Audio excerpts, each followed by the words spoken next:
Hello, in this video I'm gonna show you what to do when your computer doesn't turn on or charge. Here I have an HP Lacto and the original charger.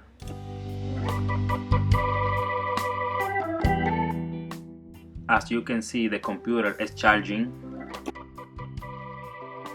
but when you press the power button it doesn't turn on.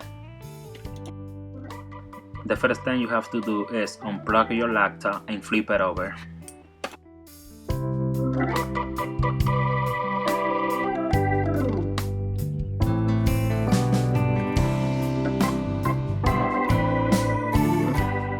Remove the battery.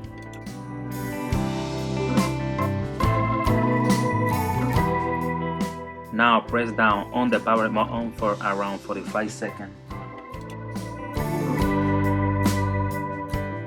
Don't put the battery back on yet. First, connect the Lacto to the charger. Now try to turn it on.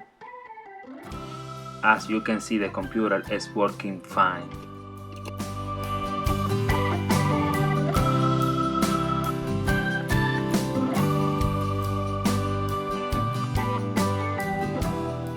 These are simple things that you can try when your computer won't turn on or charge. And please don't forget to share this video to help people that need that kind of solution. Thank you so much. See you next time.